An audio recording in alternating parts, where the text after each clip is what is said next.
In Azam City, you're watching One TV News Channel. One TV News Channel. Serving you with information, news, sports, and public affairs. One TV News Channel. One TV News Channel. Serving you with love. Ang telebisyong pangmasa. One TV News Channel. One TV News Channel.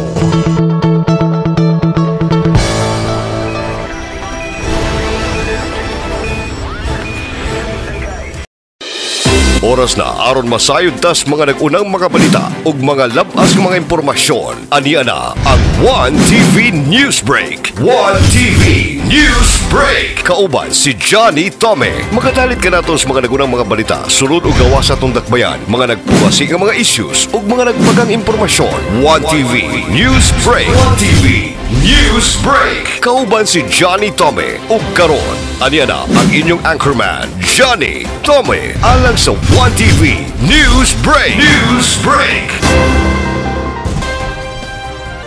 Higala, kumusta? Ako si Johnny Tome, ang mga todo sa pagkadinius sa nagbagang mga balita sa One TV News Break Misamis Occidental.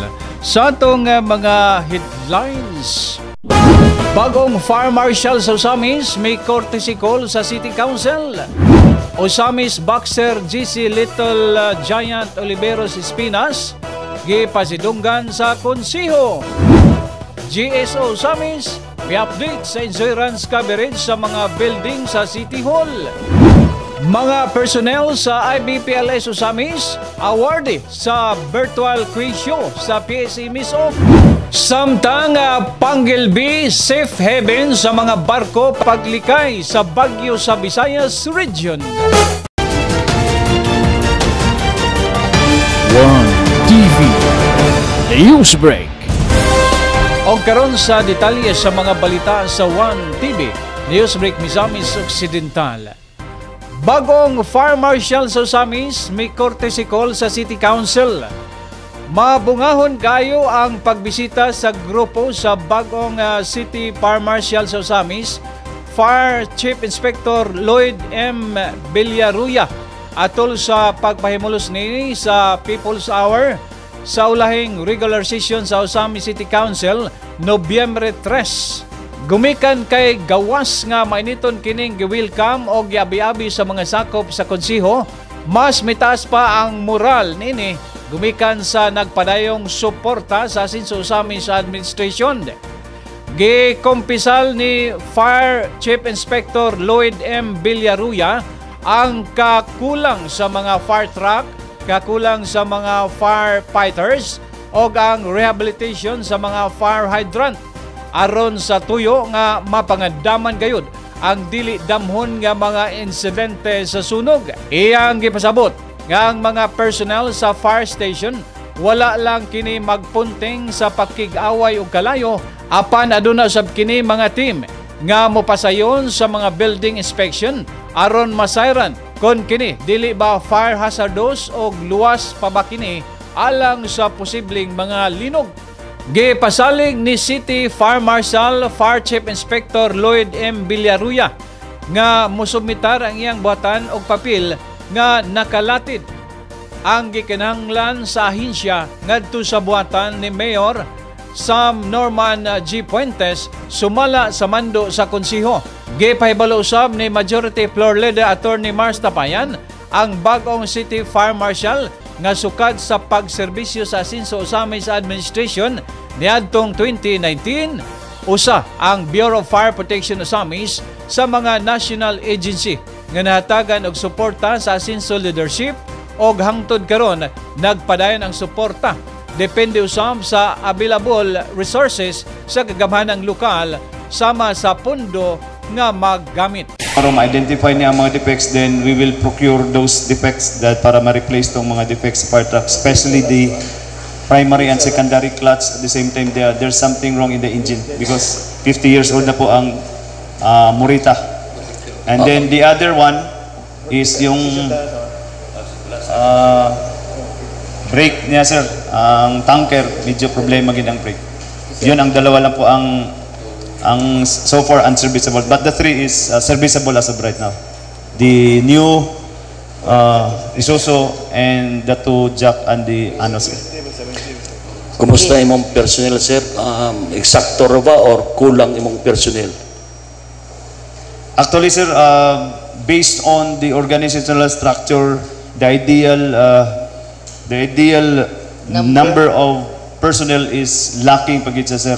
Hopefully, sana madagdagan pa because based on population ratio, we need more firefighters because we have a program, the OLP, the Oplan Ligtas na Pamayanan, that we are going to check or evaluate those communities, especially informal settlers, that if possible, may mga bumbero sa community, sir. Yun ang mga problema natin sa 51 barangays. We need one fireman to check. So, kanya yung responsibility that every barangay kailangan ng bumbero sa barangay. So, hopefully, sir, we can come up with that. Yun ang mga kulang po namin. At saka, fire safety inspectors in all the establishments. The City Council will always be supportive of our fire department here in Samin City. In fact, for the past 6 years, from our first term on 2019 until now, our city mayors, then Mayor Ando, and then Mayor Indy, now Congressman of the province, are supporting the BEP as we have done before. Sir, I would just like to ask you to continue your advocacy to help the people of Sun City, especially in our calamities and in case of fire. You continue being alert to respond to our needs of Sun City, sir. One TV Newsbreak. Usamis non boxer GC Little Giant Oliveros Espinas gipasidunggan sa konsiho. Personal nga nadungog og gidawat ni usamis non boxing champion GC Little Giant Oliveros Espinas ang resolusyon sa Usami City Council nga ila og nagpasidungog kaniya isip world champion sa boxing tournament. Sa resolusyon nga gipanganggamhanan ni Honorable Saulo Salvador atol sa ulahing regular session sa konsiho sa Dakbayan sa Usamis Nobyembre 3 nga kinahanglang ilhon og pasidunggan si GC Little Giant Oliveros Espinas gumikan kay dili hamay ang achievement nini sa boxing. Dalangkat nini ang titulo isip International Boxing Federation Asia Flyweight Champion o sa World Boxing Council Asia. Obligado ang matag local government unit nga motunol og pasidungog sa mga constituent nga nakadala og dungog sa lugar gumikan kay nakalatid kini sa Local Government Code of 1991 og nakalatid usab kini sa 1987 Constitution nga gihatagan og gahom ang mga LGU nga mo-promote og sports physical fitness alang sa amateur og international tournament og paagi usab kini nga mamintinar ang kahimsog sa panglawas sa komunidad. Nabalik lang ta usab sa resolusyon ang kanhi pagsikat sa dakbayan sa Usamis sa boxing industry niadtong 1970s o 1980s nga midala usab og dungog sa Usamis sa international ring. Gawas sa commendation resolution sa konsiho, gidapit usab si GC Little Giant Oliveros Espinas nga mutambong sa Lunes sa nga flag raising ceremony sa Usamis City Hall grounds. Aron formal usab kining mapaila at tubangan sa mga empleyado sa Usamis City Hall. Gikalipay kaayo ni GC Little Giant Oliveros Espinas ang pag-ila o pasidungog nga gitunol sa Asinso Usamis Administration ilalom sa liderato karon ni Mayor Sam Norman G. Puentes. Og mas nakapadugang paniya og kadasig og kusog nga ipadayon pa ang iyang karira sa boxing dala ang pangalang Usamis nun. Si GC Little Giant Oliveros Espinas natao sa Orqueta City, Misamis Occidental apan lumad na nga residente sa Usamis City human kini nagparehistro isip bonafide resident samtang nagbansay og nagpasulid sa iyang body stability sa Dr. G Boxing Gym sa Dakbayan sa Osamis. His dedication, perseverance, and remarkable success in boxing have brought him closer to becoming a world champion, serving as an inspiration to young and aspiring boxers in the city to revive the golden era of boxing that once flourished in Osamis during the 1970s and 1980s. Whereas, in Article 14 and Section 19 of the 1987 Philippine Constitution provides that the state shall promote physical education and encourage sports programs, league competition, and amateur sports, including training for international competitions to foster self-discipline, teamwork, and excellence for the development of a healthy and alert citizenry. Whereas in Section 16 of Republic Act number 7160, otherwise known as the Local Government Code of 1991, empowers local government unit to enact policies and implement programs that promotes the general welfare of their constituents, including the recognition and support of exemplary individuals who bring honor to their city. Yes. Madam Chair, I move this resolution for the second and final reading, waiving the internal rules. Yes. Thank you, Madam Chair. Honorable Salvador is passing this proposed resolution on the second and final reading, waiving the internal rules. One TV News Break. Samtang GSO may update sa insurance coverage sa mga building sa City Hall. Updated na ang renewal sa insurance coverage sa tanang building nga propiedad sa Osamis City Hall. Nagkanayon si Supervising Administrative Officer o Officer in Charge sa General Services Office, Fernando Katapang, nga ang coverage sa insurance policy gikan sa Enero hangtod sa Oktubre. Ang matagtuig nga pag-update sa General Services Office sa mga offices building sa City Hall aron masiguro nga adunay kasiguruhan kung adunay dili damhong panghitabo sama sa sunog. Lakip sa gi-update nga mga dokumento ilalom sa pagdumala sa General Services Office mao ang renewal o new registration sa mga behikulo nga gipanag-iya sa City Hall sama sa plate sa mga truck, motorcycle o mga heavy equipment. Gipahibalo usab ni Katapang ang matagbuhatan sa City Hall nga mohimo na sa ilang tagsa-tagsa ka mga property inventory report isip preparasyon alang sa ipahigayon nga physical year-end inventory nga gitakdang himuon sa sayong bahin sa 2026. First, regarding the fire insurance coverage of LGU-owned buildings, our office has successfully updated all insurance policies that were due for renewal from January to October 2025. At present, we are continuing the process for December renewals to ensure that all city-owned buildings remain fully protected and compliant. Second, we are pleased to report that all serviceable LGU-owned vehicles, motorcycles, and heavy equipment units have been registered and insured from January to October this year as part of our effort to avoid surcharges and penalties from the concerned offices.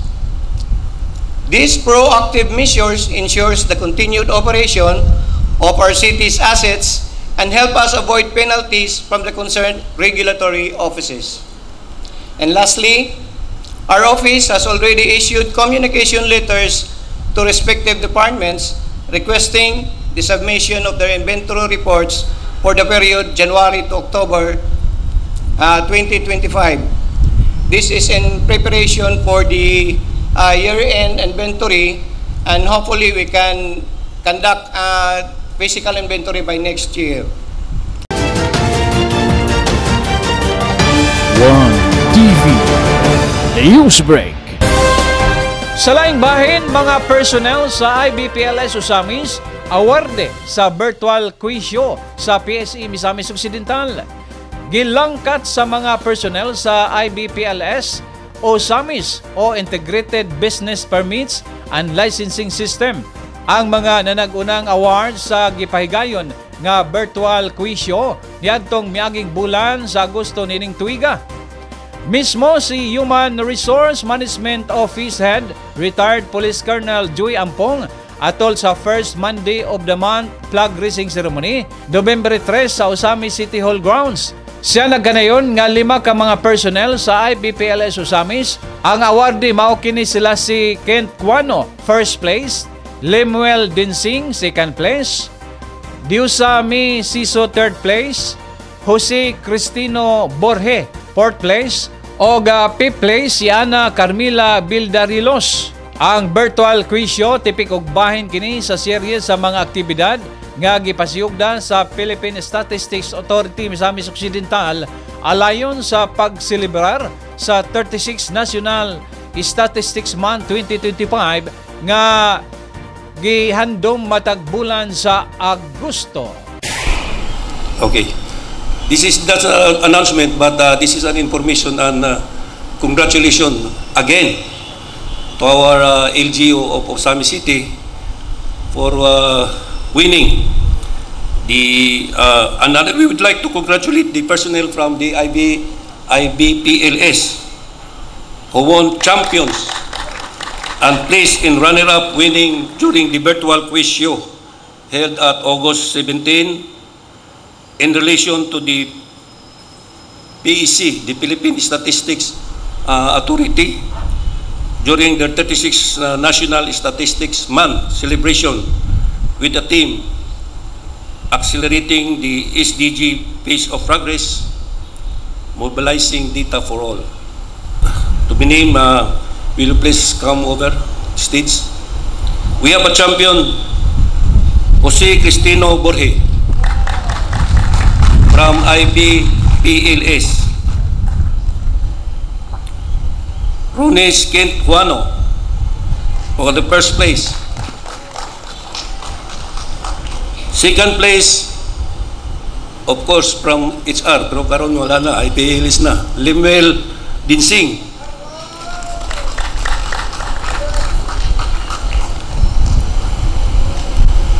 For the fourth place, Diusa May Siso.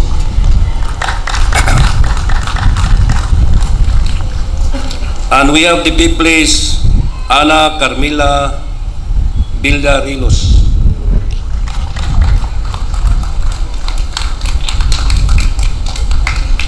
Muna sila nakakuha sa isig dungog sa atong LGU of Osamis City.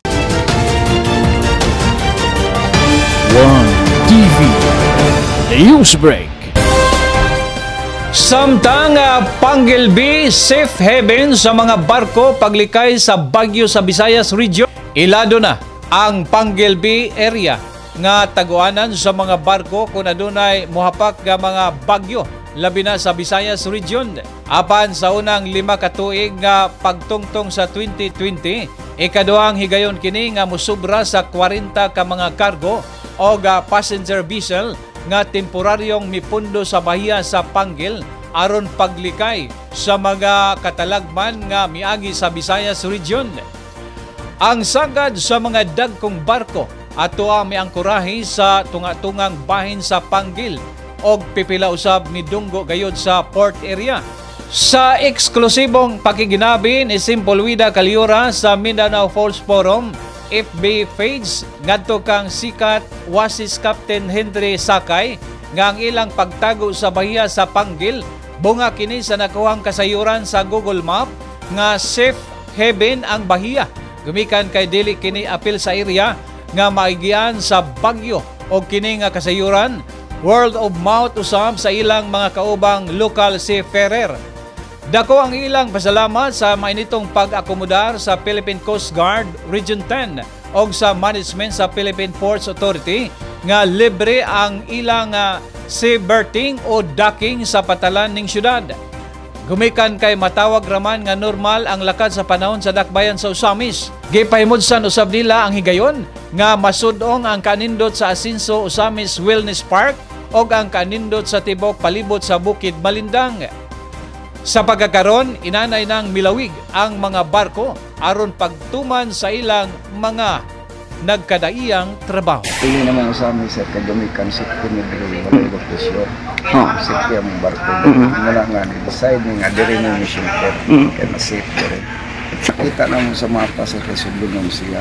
Maduhatan ng barko, ang mga kauban na adi na nagan. Sa Inter-Island, sa gasa may manakay, gasa dito sa pinabangay ng gasa dapat maayo dito, gasa may nasip ang barko ato may dagan.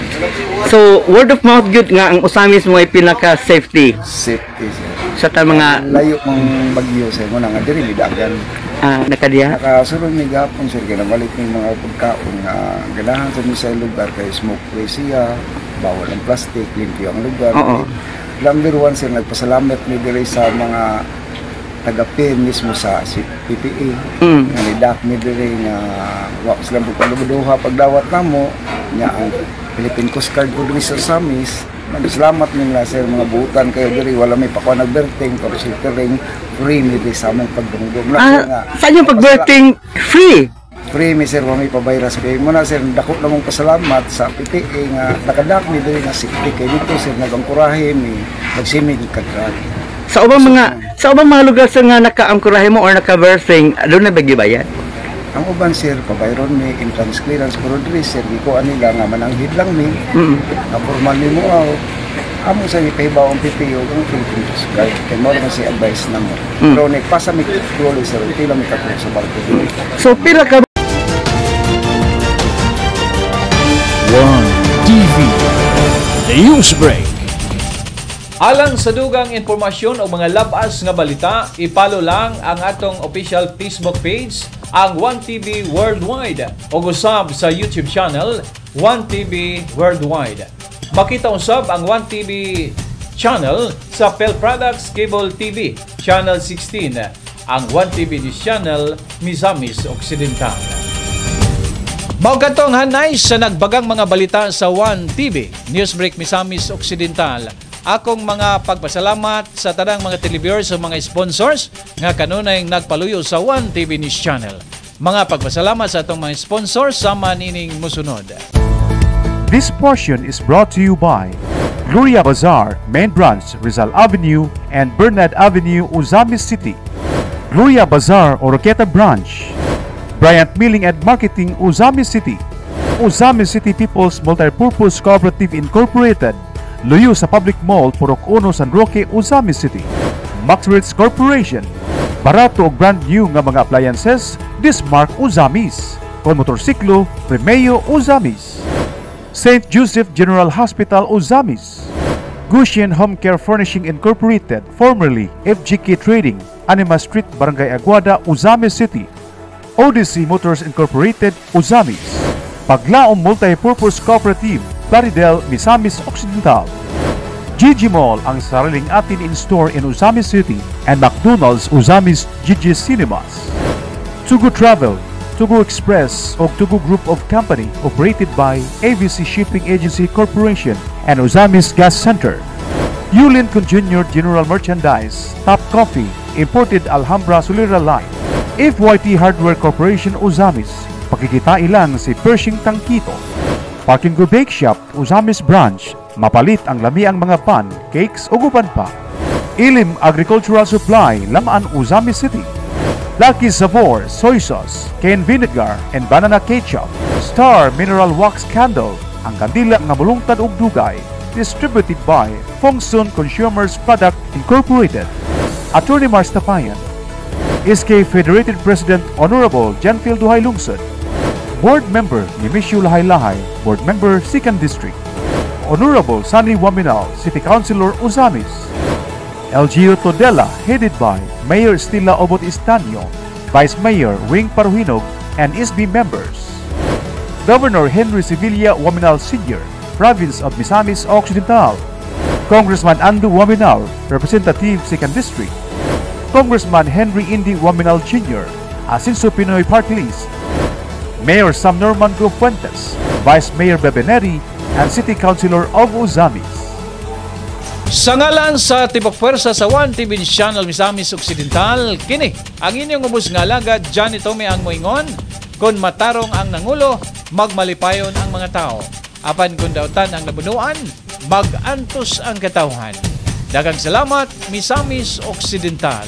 Salamat sa Diyos.